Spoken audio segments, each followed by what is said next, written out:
आने का, आका तेरे आने से रंग बदला जमाने का। तपती हुई रेतों पर कलमा भी लाल रहा। तपती हुई रेतों पर कलमा भी लाल रहा।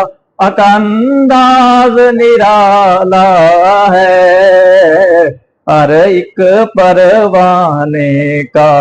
आका तेरे आने से रंग बदला जमाने का। महबूब खुदा ना गम करना सरे हश्र में उम्मत का।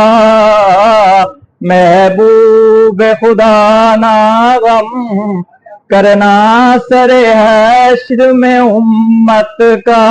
महशर तो बहाना है आका तेरी शान दिखाने का।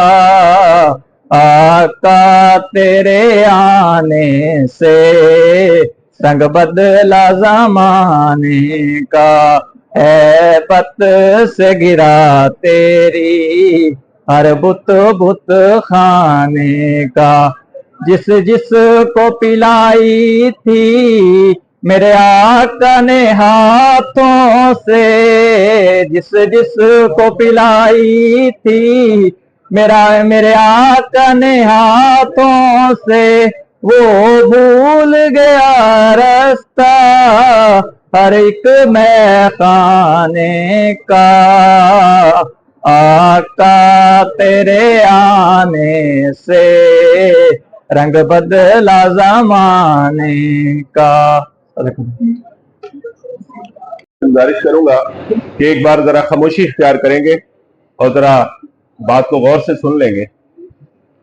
आज पंजाब बार कौंसिल की तरफ से जो हिदायत जारी हुई और जो कम्युनिकेशन हुई, उस कम्युनिकेशन के नतीजे में आज आप और हम यहां बार हॉल में मौजूद हैं।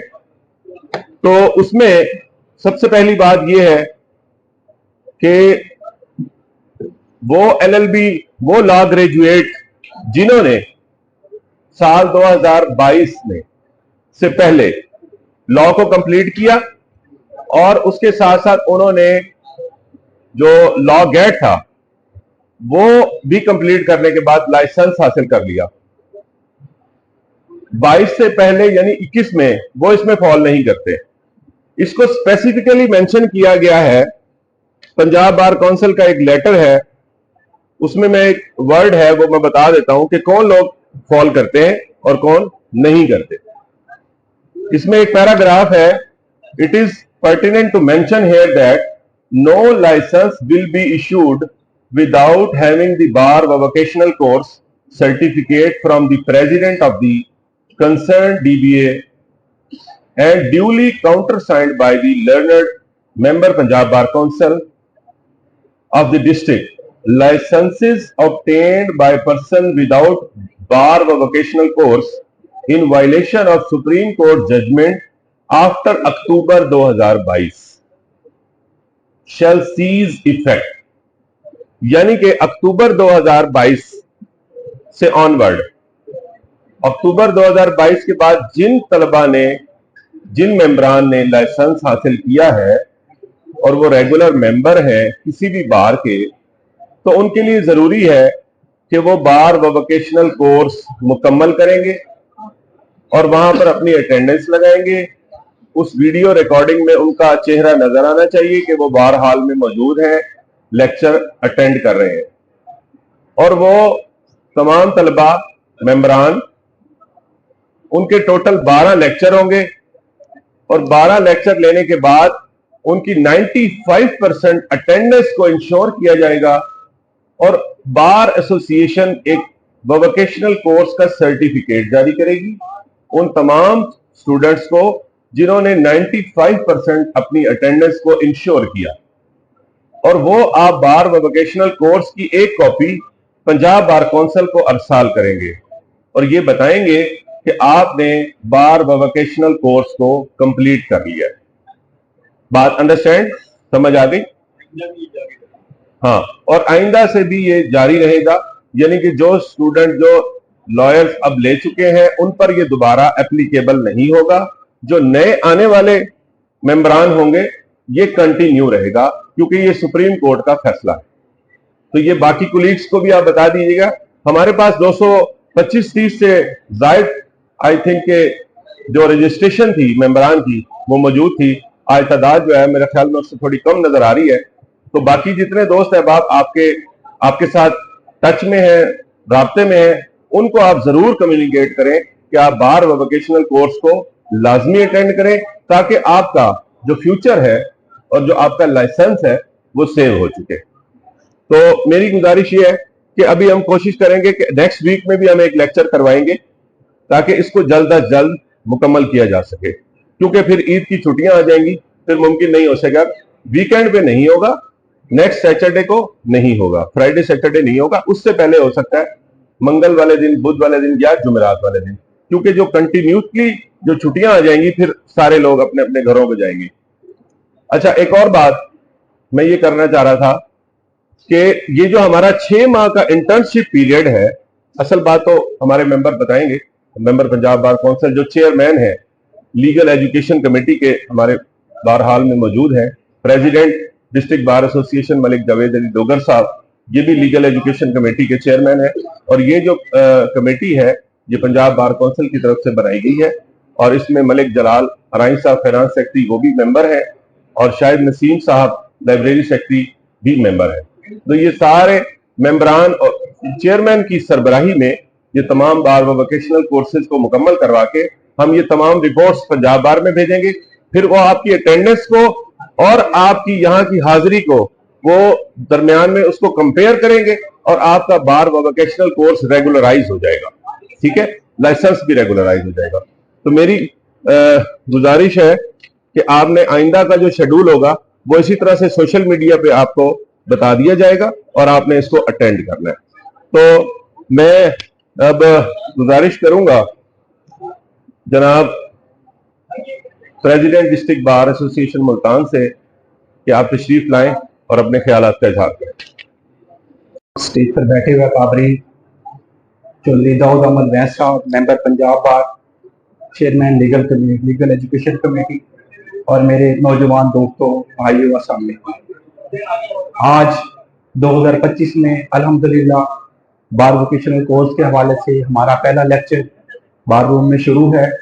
तो मेरी तमाम दोस्तों से गुजारिश होगी कि जो 12 लेक्चर हमारे इस साल होने हैं, मेरे तमाम भाई नौजवान दोस्त इसमें शमूलियत करें और अपनी हाजिरी को यकीनी बनाएं कि जो लाइसेंस के हवाले से एक जो कंडीशन बनाई गई है हम इसको फुलफिल करें, और पंजाब बार की हिदायत के मुताबिक हम अपने ये तमाम कोर्स इंशाअल्लाह एंड वक्त पर मुनक़द करवाएंगे। और तमाम दोस्तों को खास तौर पर जो मेरे दोस्त जूनियर्स हैं, एसोसिएट हैं हमारे, मैं यही कहूँगा कि आप अपनी हाजिरी को यकीनी बनाएं। मैं इस मामले में चौधरी दाऊद अहमद वैस साहब, मेंबर पंजाब बार का भी दिल से मशकूर हूँ कि उन्होंने पंजाब बार के हवाले से फुल कोऑर्डिनेशन में हमारे साथ, और हमें गाए बगाए हमारी रहनुमाई फरमाते रहते हैं। तो मैं secretary district bar Multan Malik Adnan Ahmed का और अपने तमाम एग्जेक्टिव का भी दिल से मशकूर हूँ कि जैसे ही हमने ये चार्ज संभाला बार की बेहतरी के लिए, हमने तमाम जो काम जरूरी थे उनका आगाज किया, और इंशाअल्लाह प्रॉपर तरीके से हम ये साल में जो प्रोग्राम पे होंगे हम उन्हें मुनक़द कराएंगे। मैं अपनी एग्जेक्टिव का, जिन्होंने ऊपर मलिक जलाल साहब का, राना शाहिद नसीम साहब बैठे हुए हैं, मलिक अकमल संजीला साहब हैं, हमारे नायब सदर साहब हैं, तो हम तमाम मिलकर काविश कर रहे हैं कि बार को बेहतर तरीके से सर्व कर सके। बहुत शुक्रिया। पंजाब बार काउंसिल की हिदायत के मुताबिक बहुत वेल मैनर्ड और लीगल तरीके से आगाज किया, जिसके लिए बाकायदा दोस्तों से एप्लीकेशन तलब की गई और तमाम दोस्तों ने अपने फॉर्म सबमिट किए, और जिसमें जो इन्होंने हमें रिपोर्ट दी पंजाब बार काउंसिल को 227 हमारे वकला भाई हैं जिन्होंने अप्लाई किया इस कोर्स में शामिल होने के लिए। और दोस्तों, ये कोई साथी ये ना समझे कि शायद किसी को लाइसेंस लेने के बाद कोई इलीगल तरीके से कोई तकलीफ दी गई है या ऐसी कोई बात है। ये एक सुप्रीम कोर्ट का फैसला है, उसको हमने ओबे करना है और आपका और हमारा सबसे पहला लेसन ये है कि हमने अदालती डेकोरम को मद्देनजर रखना है और हमारे कंट्री की सबसे बड़ी अदालत अदालत उज़्मा, वहां से एक जजमेंट जारी हुई है, हमने उसे ओबे करना है और उसी की रोशनी में ये फैसला किया गया कि जिन दोस्तों ने लाइसेंस ले लिए थे 2022 के बाद, उन तमाम दोस्तों को भी बार वोकेशनल कोर्स करवाया जाए और ये कोर्स आपकी बेहतरी के लिए अरेंज किया गया है। इसमें तमाम दोस्तों को कोड ऑफ एथिक्स के हवाले से और दीगर जो लॉज हम स्टडी करते हैं उस हवाले से तफसीली बात होगी। इसमें पंजाब बार काउंसिल के लेवल पे भी कमेटी तश्कील दी गई है, लीगल एजुकेशन कमेटी, जिसके जनाब मोहम्मद अहमद कयूम साहब वो चेयरमैन है और उसमें पंजाब के मुख्तलिफ इलाकों के मेम्बरान जो हैं वो उसमें मेंबर बार काउंसिल शामिल किए गए हैं। इसी तरह उसमें चेयरमैन एग्जेक्टिव है हमारे मलिक फारूक डोगर साहब और हमारे vice chairman Punjab bar council Tarar साहब, वो हमारी एग्जेक्टिव से मुसलसल राब्ते में रहे ताकि कोई दोस्त किसी के लाइसेंस के ऊपर ऐसा स्टिग्मा ना आ जाए। कल को ये वाहिद पेश है जिसमें आप, मैं समझता हूं कि इसको ये लफ्ज भी कह दें कि मरते दम तक ये प्रोसिक्यूशन ब्रांच में जाने के लिए और पंजाब बार काउंसिल से जब वेरिफिकेशन मांगी जाए और आपका बार वोकेशनल कोर्स का सर्टिफिकेट साथ ना लगा हुआ हो, आप तैयारी करके भी जाएं लेकिन इंतहाई अफसोस फिर कुछ भी नहीं बन पाएगा। इसीलिए ये फैसला किया गया है कि तमाम दोस्तों को हम भी मुत्तले कर रहे हैं, बार एसोसिएशन के जरिए हमारे दोस्त राब्ता कर रहे हैं, आपके भी साथी हैं, आप भी उनको बताएं कि तमाम दोस्त अप्लाई करें। पंजाब बार काउंसिल ने हर साथी को देखें अलग-अलग लेटर भी जारी किए हैं, शायद किसी को ना मिला हो, तकरीबन दोस्तों को मिल गए हैं, तो बार वोकेशनल कोर्स में हिस्सा लें। तो मेरी आपसे ये गुजारिश होगी कि आप उन दोस्तों को भी जरा इंटीमेट करें, कोई दोस्त बार वोकेशनल कोर्स के हवाले से इसमें रह ना जाए। और इस दरमियान हमारे बार एसोसिएशन ने जो एक मशहूर यूट्यूब के हवाले से भी बहुत ज्यादा लेक्चर दे रहे हैं और उनकी पूरे पाकिस्तान के अंदर दोस्त जो है फैजियाब हो रहे हैं। आज उस्मान आबिद साहब तशरीफ फरमाए हैं, सदर सेक्रेटरी और एग्जेक्टिव में हासिल किए हैं। तो मैं आपके दरमियान ज्यादा हायल नहीं होना चाहता, आज क्योंकि पहला दिन था, इंट्रोडक्शन थी। अदनान साहब जो समझ ना आए वो भी आप बाद में डिस्कशन का सेशन भी लास्ट में होगा, लेकिन आज जो हमारे साथी तशरीफ लाए हैं आप उन्हें गौर से सुनेंगे। पहला lecture introduction of criminal law के हवाले से उन्होंने तजवीज किया है, उसके ऊपर वो अपनी बात करेंगे। मेरी आप तमाम दोस्तों से ये गुजारिश है फिर एक दफा कि कोई दोस्त रह ना जाए, आप जरूर राब्ता करें। कल को बड़ी फिर वो आते हैं हमारे पास के सर ये कोई मसला बन गया है, सर्टिफिकेट बनवा दें। इसमें अटेंडेंस चेक होनी है, बाकायदा वीडियो बनाई जा रही है, वो भी भिजवानी है और उसमें उनकी जो हाजिरी शीट है, हाजिरी भी रिकॉर्ड के मुताबिक चेक होकर वो भी पंजाब बार काउंसिल से आगे पाकिस्तान बार काउंसिल और सुप्रीम कोर्ट में भिजवाई जाएगी। इसलिए तमाम दोस्त बड़े मोहतात तरीके से, एहतियात से, प्यार मोहब्बत से लेक्चर सुनेंगे। बहुत मेहरबानी, शुक्रिया। और उस लेक्चर को, उस अटेंडेंस को हमने मुवाजना करना है और 14 हो गए तो मैं क्लियर कर दूंगा, 14 हो गए तो हम उसको कंपेयर करेंगे वीडियो रिकॉर्डिंग से और अटेंडेंस से। जिनकी अटेंडेंस और वीडियो रिकॉर्डिंग तमाम चीजें कंपेयर होने के बाद अटेंडेंस की श्योर हो जाएगी। फिर बार एसोसिएशन उन्हें एक सर्टिफिकेट हम जारी करेंगे, वो सर्टिफिकेट बार एसोसिएशन की तरफ से होगा और वो ऑथराइज होगा। जिन तलबा के पास वो सर्टिफिकेट होगा इसका मतलब यह है कि इन्होंने क्लासेस अटेंड की है और आप वो सर्टिफिकेट पंजाब बार को भेजकर अपना लाइसेंस रेगुलर करवा लेंगे। ठीक है, तो मैं आज हमने इस बीबीसी कोर्स का आगाज किया है और पहला लेक्चर है हमारे दरमियान मौजूद है उस्मान आबिद साहब एडवोकेट, जो कि जिन्होंने 2000 से लेकर 2003 तक पंजाब लॉ कॉलेज से अपनी लॉ ग्रेजुएशन को कंप्लीट किया और उसके बाद 2004 में उनको लाइसेंस डिस्ट्रिक्ट कोर्ट आया और उसके बाद हाई कोर्ट। फिर उसके बाद 2005 से 2007 तक आप यूके में मेरे तालीम रहे और आपने वहां से LLM किया इंटरनेशनल ट्रेड ऑफ लॉ में और उसके बाद 2014 से लेकर स्टिल ऑनवर्ड डिस्ट्रिक्ट बार में और बाकी बार में अपने खदमात की पैरवी कर रहे थे और प्रैक्टिस से कराए हैं और अच्छे हमारे लेक्चरार हैं, यूट्यूब पर भी लेक्चर देते हैं और माशाल्लाह स्किल्स में बहुत कॉम्पिटेंट हैं।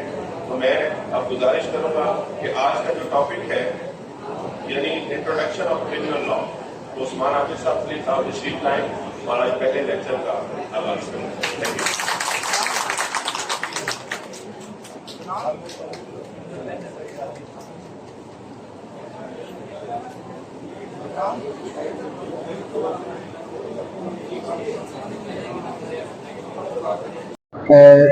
First of all, I'm very grateful to the legal committee for giving me this honor to deliver a lecture. Trust me, you are very lucky.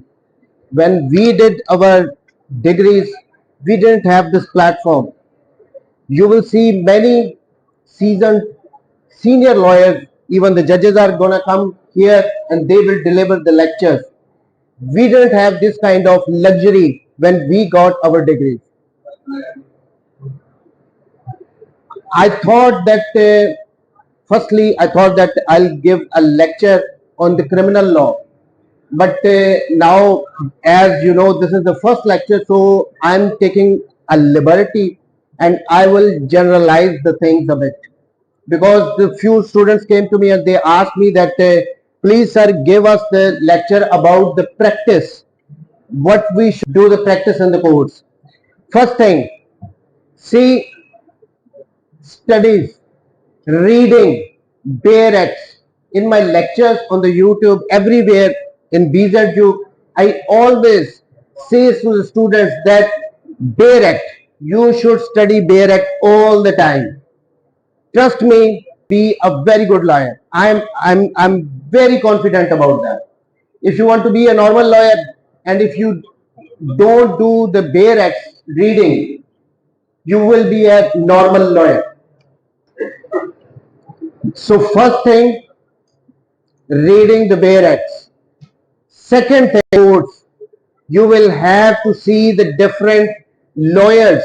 जरूरी नहीं है कि आपने अपने सीनियर लॉयर के साथ ही अदालत में जाना है। जब देखें वो जो कैंटीन में बैठने का दौर वो गुजर चुका है, अब आप लोग प्रोफेशनल फील्ड में आ चुके हैं। We need to understand this thing. First thing, हमें बेयर एक्ट्स को पढ़ना पड़ेगा, हमें लॉ को अंडरस्टैंड करना पड़ेगा। सेकंड थिंग, ऑब्जर्वेशन, हमें कोर्ट्स में जाना पड़ेगा। हमें देखें, मैं अपने स्टूडेंट्स को कहता होता हूं कि आपने सीनियर के साथ अदालतों में पेश होना है, लेकिन जरूरी नहीं है कि सिर्फ आपके जो सीनियर हैं आपने उन्हीं को सुनना है। आप अदालत में जब आपके सीनियर का केस नहीं है, आप किसी भी अदालत में जाएं, सेशन कोर्ट में चले जाएं, अदालत में जाएं, अपना टाइम वहां पे दें। अदालत में जब आप खड़े होते हैं ना, तो ना चाहते हुए भी आप बहुत सारी चीजें सीखते रहते हैं। ये आप कभी किसी भी अदालत में जाके खड़े हो जाएं, सिर्फ आप बेलों को सुनना शुरू कर दें, या कोई एविडेंस हो रही है आप उसको सुनना शुरू कर दें, कोई फाइनल आर्गुमेंट्स हो रहे हैं आप उनको सिर्फ सुनना शुरू कर दें, आपकी लर्निंग वहीं से होती जाएगी। लेकिन ये ऑब्जर्वेशन, ये लर्निंग अधूरी है। मैं फिर कहूंगा, जब तक आप लोग बेयर एक्ट्स नहीं पढ़ेंगे। हमने बीइंग अ लॉयर, हमने अदालतों में क्या करना है, हमने जो सेक्शंस हैं, जो लॉ है, उसको इंटरप्रेट करना है, इंटरप्रिटेशन हमने करनी है। लेकिन जब तक हमने बेयर एक्ट्स को पढ़ा ही नहीं है, तो हम कैसे ये काम कर सकेंगे। अदालत में हमने अपने आर्गुमेंट्स आर्गुमेंट्स में जो सेक्शंस होते हैं अदालत में, हमने वो पढ़ने पड़ते हैं। हम ऐसा नहीं होना चाहिए। मैं फ्रैंकली स्पीकिंग, मैं बड़ी जनरल सी बातें कर रहा हूं, लेकिन अगर आप गौर करें तो इन बातों की जरूरत है हमें अपने जो नए आने वाले लॉयर्स हैं उनको बताने की। मैं अपने लेक्चर्स में ये बताता रहता हूं। अब इसमें पहली बात आ गई, माजरत के साथ रोजा है तो इस वजह से मुंह खुश्क होना शुरू हो गया, लेकिन मैं फिर भी तो एक और बहुत बात की जाती है, मुझे स्टूडेंट की तरफ से कहा जाता है, वो कहते हैं जी कि सीनियर्स हमें सिखाते नहीं। भाई पहले आप लोगों ने अपना पार्ट क्या प्ले कर लिया है? मेरा क्वेश्चन ये है, क्या आप लोगों ने अपनी स्टडी को कंटिन्यू किया हुआ है? क्या आप देर एक्सपर्ट हैं? क्या आप बेसिक लॉ को पढ़ रहे हैं? क्या आप अदालतों में जा रहे हैं? देखिए, जो सीनियर्स होते हैं ना, वो हमेशा आपको, एक तो आप जब उनके साथ अदालतों में जाते हैं, आप उनको ऑब्जर्व करते हैं कि वो क्या कर रहे हैं। देखिए, आप कोई ये लॉ स्कूल में नहीं है, आपने सीनियर्स को देख के सीखना है। आपने जो लॉ पढ़ा है उसको आपने इंप्लीमेंट होते हुए देखना है। सीनियर से हमेशा आप लोगों ने क्वेश्चंस पूछने। आई एम वेरी श्योर कि ऐसा नहीं होगा कि सीनियर्स ने कोई क्लासेस आपके साथ लेनी शुरू कर देनी है। वो अब दौर गुजर चुका है। वो लॉ स्कूल में था, वो यूनिवर्सिटीज में था। आप लोगों का काम ये होना चाहिए, आप सुबह कचहरी आते हैं, आप ऑफिस में जाएं, जो भी आपके सीनियर के नेक्स्ट डे के केसेस हैं उनकी फाइलों को पढ़ना शुरू करें। देखिए, वो लिफाफा, वो प्रोसीजर की बात आती है ना, वो जब आप लिफाफा उठाते हैं तो उस पे लिखा होता है किस किस डेट पे क्या हुआ। सिर्फ अगर आप वो ही पढ़ते जाए ना तो प्रोसीजर आपको समझ आता जाएगा कि सिविल केस में क्या प्रोसीजर है, क्रिमिनल केस में क्या प्रोसीजर होते हैं। मेरा ख्याल है यहां तक तो मैं ठीक कह रहा हूं। सिर्फ लिफाफे पढ़ने से, उनकी फर्स्ट जो पेज है उसको पढ़ने से प्रोसीजर हमें पता लगते जाते हैं। फिर उसके बाद जब आप फाइल को पढ़ते हैं, हमें लॉ कॉलेजेस में जो ओरिजिनल फाइल्स होती हैं वो नहीं उस तरह दिखाई जाती, वो नहीं पढ़ाई जाती। अब एफआईआर का 154 सेक्शन तो हमें यूनिवर्सिटीज में, कॉलेजेस में पढ़ा दिया जाता है, लेकिन हमने एफआईआर नहीं देखी होती। अब मैं आपको अपनी एग्जांपल देता हूं। मेरे सीनियर कॉलेज साहब हैं, जब मैं इनका चैम्बर ज्वाइन किया था तो स्टार्ट ही मेरा एफआईआर से हुआ था।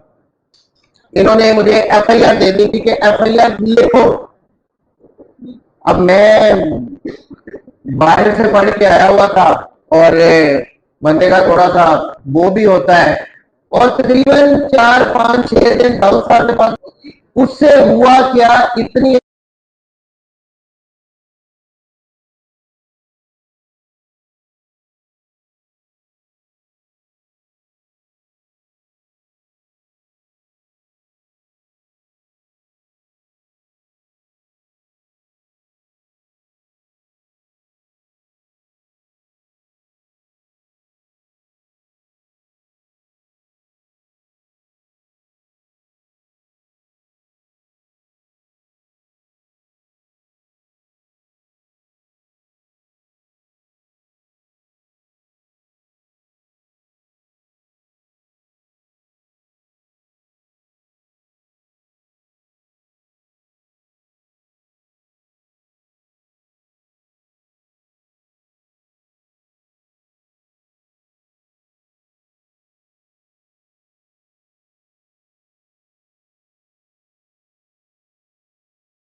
केस में डाल, उनके कुछ केसेस ऐसे होंगे जिनके लिए उनके पास टाइम नहीं होगा, वो केसेस अपने उन एसोसिएट्स को देंगे जिन पे उनको ट्रस्ट होगा, जिनके बारे में उनका ये ख्याल होगा कि मेरे ये केस खराब नहीं करेंगे। अब वो किस एसोसिएट को अपना वो केस देंगे, खुद सोचे। जो कचहरी में रेगुलर आ रहे ऐसे ही है, जो पढ़ रहा है रेगुलर, जो उनके नाइट ऑफिस में, इवनिंग ऑफिस में वहां पे जा रहे हैं, उनको नजर आ रहा है कि ये बच्चा जो है ये मेहनत कर रहा है, तो क्यों ना मैं इसको मौका दूं। वो आपको देंगे, हो नहीं सकता नहीं तो आपको नाम। मैं आपके सामने एग्जाम्पल हूँ, मेरे सामने मेरे ये सीनियर दाऊद वैसा बैठे, ऐसे ही हुआ, मुझे चांस दिया गया था इनकी तरफ कि ये केसेस है, और अचानक दिया गया था कि सुबह आपने इन केसेस में पेश होना। ट्रस्ट में ऐसे ही हुआ, आपके सीनियर्स भी आपको मौका देंगे, but you need to win his trust. बात वही पे खत्म आ गई। अपनी ईगरनेस शो तो करो, आप बताओ तो सही, दिखाओ तो सही कि आप कुछ करना चाहते हो। अगर आपने यहाँ पे आके कचहरी में गप्पे मारी, कैंटीन में बैठे, घर चले गए और फिर दिल में ये सोचा कि अदालत नहीं चल रही, तो भाई इस तरह तो आई एम सॉरी टू से बस उस तरह ही चलेगी जिस तरह की फिल्म चल रही। अब ये सारी बातें कड़वी है, बुरी भी लग रही हो, लेकिन ये फैक्ट है। मुझे ये आज पोडियम मिला है और मुझसे इतने क्वेश्चन इस बारे में पूछे जाते हैं, तो मैंने तो सोचा कि मैं इस पे जरूर कुछ ना कुछ करूं। फिर नेक्स्ट थिंग, सब्जेक्ट्स कौन से, अब मुझे अभी भी पूछ लेते हैं कि कौन से सब्जेक्ट पढ़े, पढ़ा जब सब्जेक्ट पढ़ो। भाई सिविल साइड अगर आपने करनी है तो आपने ऐसा हो नहीं सकता कि आपने सीपीसी को नहीं पढ़ा। सीपीसी में आपको प्रोसीजर बता देना है, अब कौन सा दावा करना है आपने, ये आपको किसने बताना है, स्पेसिफिक रिलीफ एक्ट में बताना। आपने कितने टाइम पीरियड में एक दावा दायर करना है, क्या ये टाइम बार तो नहीं है, किसने बताना है, लिमिटेशन एक्ट में बताना है। वो इतने सब्जेक्ट है। फिर क्रिमिनल साइड पे आप आ जाओ, हमने पीपीसी को पढ़ना है, हमें सारे वो बता रही है ऑफेंसेस, कौन से ऐसे एक्ट्स हैं which are prohibited under the law, अगर आप उनको करोगे तो आपको पनिश किया जाए। वो सजाएं बता रहा है और हमें ऑफेंसेस बता रहा है, एक्ट्स एंड ओमिशंस ये बताना है हमें। अब उसको सजा दिलवानी कैसे है, वो हमें कौन सा सब्जेक्ट बता रहा है, वो हमें सीआरपीसी बता रहा है कि कोर्ट में केस चलना कैसे। तो क्रिमिनल साइड के लिए मस्त हो गया, आपने सब्सटैंटिव लॉ, अब इसमें स्पेशल लॉज भी आ जाते हैं, तो उन पे नहीं जाता। आप पीपीसी मस्ट है, सीआरपीसी मस्ट है। कौन सा ऐसा सब्जेक्ट है जिसको आप लोगों नहीं छोड़ सकते हैं? ट्रायल की हद तक मैं बात करूंगा, सबूतों की रोशनी में। ये फिक्रा का वो सुना होगा ना, अब ये गवाह और सबूत ये किसने आपको बताने, उन पे जरा कैसे होगी, उनसे क्या क्वेश्चन पूछने हैं, उसका क्रेडिट गवाह का कैसे इम्पीच। नहीं कहता हूं कि हमने हिफज करना है हर सब्जेक्ट को, वो कोई भी नहीं कर सकता। हिफज सिर्फ एक चीज हो सकती है, वो पुराने पाप, उसके अलावा कुछ हिफज नहीं हो सकता। आप कितने भी सीनियर लॉयर से अगर किसी सेक्शन के बारे में पूछेंगे तो वो आपको वर्ड टू वर्ड कभी नहीं बताएंगे, वो मफहूम बताएंगे, हमें भी नहीं पता, मफहूम बता देंगे भाई इसमें ये है। तो हमने इन सब्जेक्ट्स को पढ़ना है, लेकिन पढ़ना उस तरह है कि हम लॉजिक को समझे कि इसके पीछे क्या। देखिए हर वर्ड की, हर कॉमेंट का, हर फुल स्टॉप का एक मतलब है, वो किसी वजह से वहां पे वो एक सेक्शन है तो क्यों है, सीआरपीसी ने अगर इस सेक्शन में ये कहा है तो क्यों कहा है, हमने उसके पीछे लॉजिक को पढ़ना है, उसके लिए कमेंट्री पढ़नी पड़ती। जब हम लॉ स्कूल में होते हैं तो हम कमेंट्री नहीं पढ़ते, ऐसे ही हो गया वहां पे। तो मैं क्रिटिसाइज नहीं करना चाहता हूँ हमारे लीगल एजुकेशन सिस्टम को, जिस किस्म की वहां पे एजुकेशन दी जाती है, मैं उसमें नहीं जाता, लेकिन वहां पे ये भी नहीं बताया जाता कि एक कमेंट्री भी होती है भाई इनके साथ, कि अगर आपने जब प्रोफेशनल फील्ड में जाना है तो आपने इन सब्जेक्ट्स को, अभी तो यहाँ पे आप कह रहे हो ना 5-5 सवाल बता दो, वो 5-5 सवाल आपको बता दिए जाते हैं। जब आप प्रोफेशनल फील्ड में आएंगे तब आपने उन सब्जेक्ट्स को विद कमेंट्री पढ़ना। अब वो कमेंट्री क्या, एक नई चीज निकाल दी है मैंने भाई, वहां पे जो केस लॉज हैं वो हमें 7 कमेंट्री में बताए जाते हैं। हर सेक्शन का being a lawyer according to my case मैंने अपना मतलब निकाला, दैट्स व्हाट आई डू। और मैंने उसको प्रूव करना, उस पे मैंने जैसा को कन्विंस करना, उसके लिए मुझे केस लॉज चाहिए, मैं अपनी फेवर के केस लॉज निकालता हूँ। 489 सिंपल सी बात है, चेक का केस।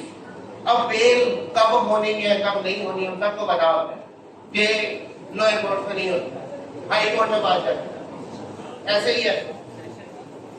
लेकिन हमने आर्गुमेंट तो करते हैं ना। अब हमें पता है कि चेक का केस मजिस्ट्रेट 1 करोड़ का चेक आ गया, डिसऑनर हुआ है, वो बेल हमारे पास आ गई है, क्या मजिस्ट्रेट को बेल लेगा? अब बुक में तो कहता है कि सेटिस्फाइड तो वो जी ले लेगा, लेकिन इन प्रैक्टिस ऐसे नहीं है भाई। 1 करोड़ के चेक का केस बेल का at the end of the day उसने हाई कोर्ट में लैंड करना, हमें पता है। लेकिन इसका क्या मतलब है कि हमने यहाँ पे आर्गुमेंट्स नहीं करने, हमने यहाँ पे भी करने।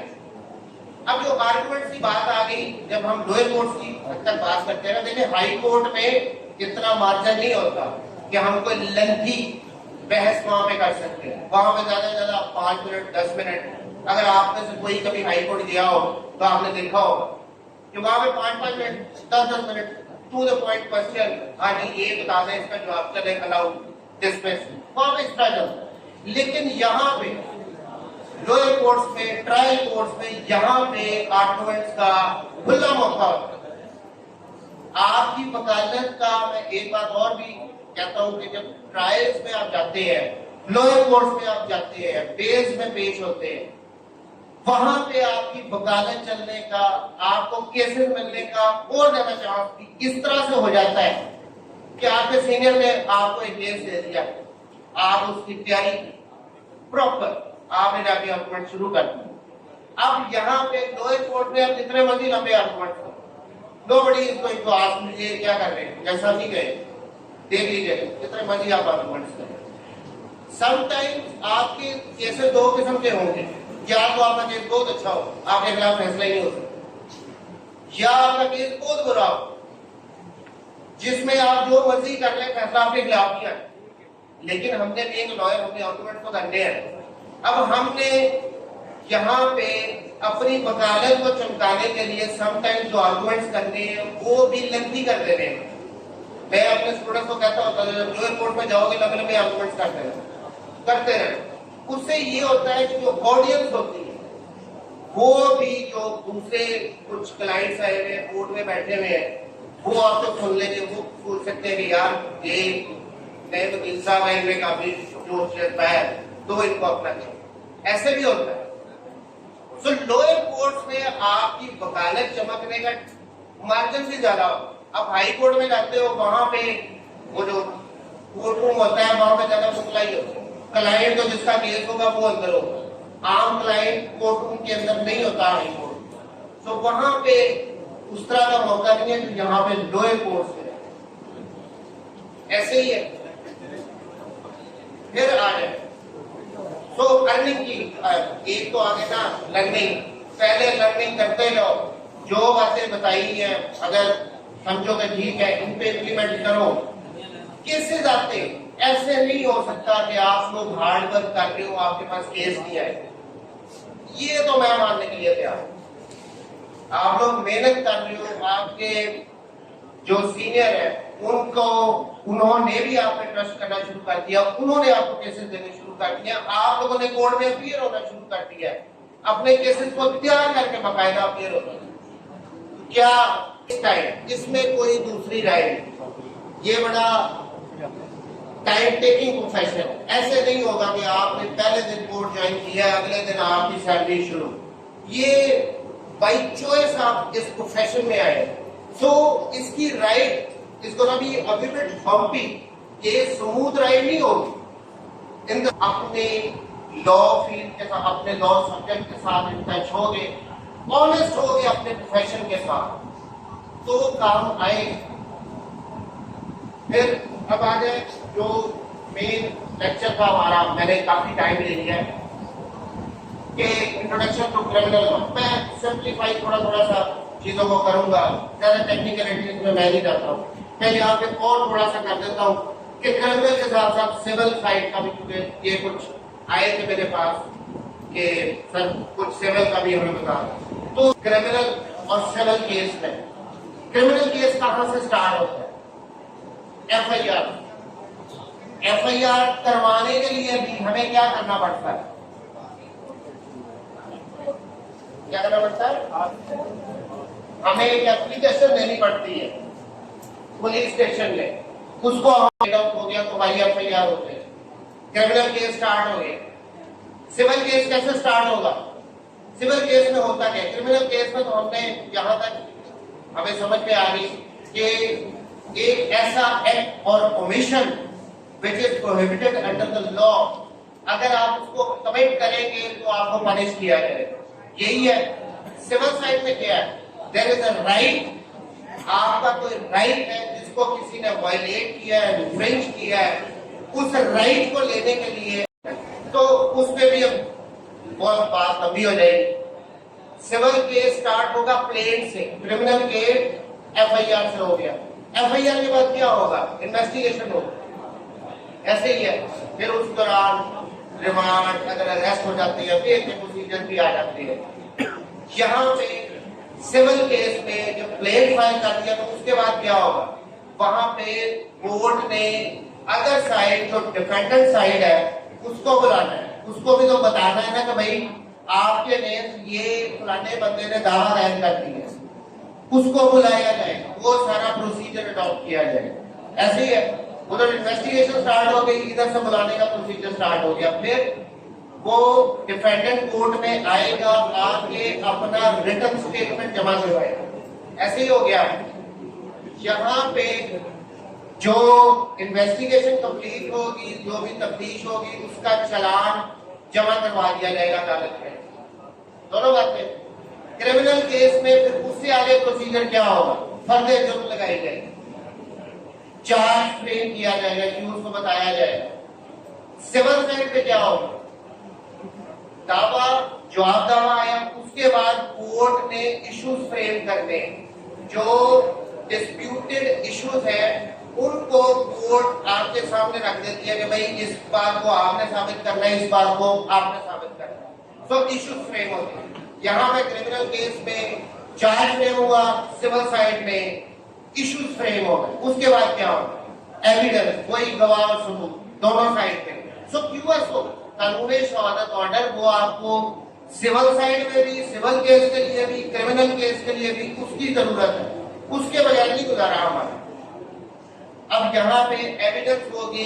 क्रिमिनल केस में प्रोसिक्यूशन ने इल्जाम लगाया है, केस उन्होंने साबित करना है। सो प्रोसिक्यूशन अपने गवाह लेके आती है और जिला कौन करता है? Accused side. सिविल केस में क्या होगा? जो प्लेंटिफ है वो अपने गवाह लेके आता है, जो डिफेंडेंट है उसके बाद वो अपने गवाह लेके आता है। वहां पे दोनों ने अपना अपना पार्ट प्रूव करना है।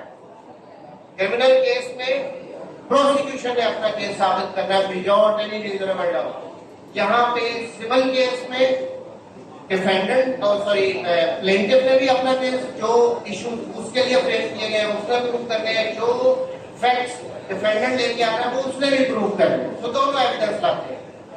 फिर 342 की स्टेटमेंट होती है क्रिमिनल साइड में। वहां पे यूजुअली क्योंकि बर्डन ऑफ प्रूफ सारा एक्यूज प्रोसिक्यूशन साइड पे होता है, तो एविडेंस मोस्टली नहीं दी जाती एक्यूज साइड।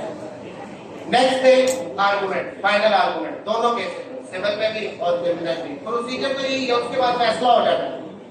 अब यहाँ पे बहुत सारे वो सिविल के बच्चे कहते हैं कि प्रोसीजर समझ में, या मोटा मोटा जो है प्रोसीजर वो यही है, क्रिमिनल का सिविल का मिलता है जुलता है, कोई तरह वो ये नहीं है कि वो बिल्कुल ही डिफरेंट है। वहां पे प्लेट आ गया, वहां पे एफआईआर हो गई, फिर उसको बुलाया गया, दूसरी तरफ से इन्वेस्टिगेशन, यहाँ से ट्रायल, चार्ज फ्रेम हुआ, इश्यू फ्रेम हुआ, उसके बाद तकरीबन एक ही बात हो गई।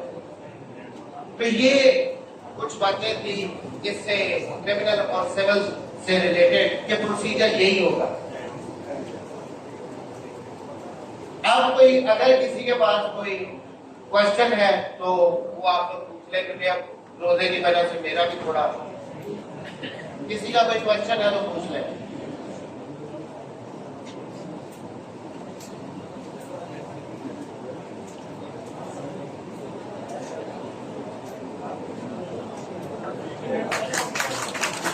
शरीफ है और रमजान शरीफ में जाहिर है थोड़ी सी इस साइड से भी और इस साइड से भी सकत थोड़ी जाहिर है कम हो जाती है, तो हमें एक्चुअली ये फौरी तौर पे करना पड़ा। वैसे तो प्लानिंग के बाद था, लेकिन टाइम बहुत ज्यादा गुजरा था और हम ये चाहते हैं कि हम ये टू मंथ्स में इसको कंप्लीट कर लें, ठीक है। क्योंकि आप इसमें प्रैक्टिसिंग लॉयर है, जाहिर है इंगेज है, और एक सिर्फ ऑप्शन मैंने लेना है। हम ईद से पहले एक लेक्चर करना चाह रहे हैं वेडनेसडे को, ताकि हम अपना टेन्योर इस ईद से पहले मुकम्मल कर लें, 2 हो जाएंगे, और उसके बाद बाकी का जितना भी शेड्यूल है वो हम ईद के बाद बना देंगे। उसको इंशाल्लाह वीक में 2 और 3 लेक्चर्स करके उसको 2 मंथ्स में कंप्लीट करवा लेंगे कोर्स को। मेरे ख्याल में ये ठीक रहेगा। तो मैं चाहता हूँ आपके लिए भी कन्वीनियंट हो, आपका प्रॉब्लम ना हो। जी बताइए क्या कहते हैं। सेकंड टाइम हो रहा है, पहले भी एक बार हुआ था, सर्टिफिकेट मिले थे, सेकंड टाइम इवनिंग में पहले एक बार हो चुका है, मैंने बीबीसी में मौजूद है, बीबीसी कंप्लीट अटेंडेंस के ऊपर ये तमाम मेंबरान का एप्लीकेशन है जिन्होंने पहले बीबीसी को कंप्लीट नहीं किया अटेंडेंस के साथ। ये बात क्लियर कर दो, अटेंडेंस के साथ क्लियर करना है। कुछ लेक्चर्स पहले ऐसे हुए थे कि वो जनरल लेक्चर थे, ये जनरल लेक्चर को बीबीसी का हिस्सा ना समझेंगे, ठीक है। ये उसके साथ वर्क नहीं करेंगे। बीबीसी एक अलग से कोर्स है और जनरल लेक्चर तो है। तो डिस्ट्रिक्ट बार हाल में पहले भी जनरल लेक्चर होते रहते हैं इंडिया में, जो हमारा डिस्ट्रिक्ट बार एसोसिएशन का पेज है, और उसके अलावा एक और हमारा पर्सनल पेज भी है फर्म के हवाले से, उसमें भी अपलोड करेंगे, वहां से भी आप इसको सुन सकते हैं। तो इंशाल्लाह आपका बहुत बहुत शुक्रिया चेयरमैन साहब की जानब से, क्योंकि रमजान शरीफ है तो मैं अगला अच्छा ये एक ऐलान सुनेंगे कि अगर किसी दोस्त की हाजिरी रह गई हो तो अटेंडेंस शीट बार हाल में मौजूद है, आप अपनी अटेंडेंस को इंश्योर करेंगे। बहुत शुक्रिया। नेक्स्ट लेक्चर सोशल मीडिया पर बता दिया जाएगा। वेडनेसडे को ईद से पहले एक लेक्चर होगा, बाकी लेक्चर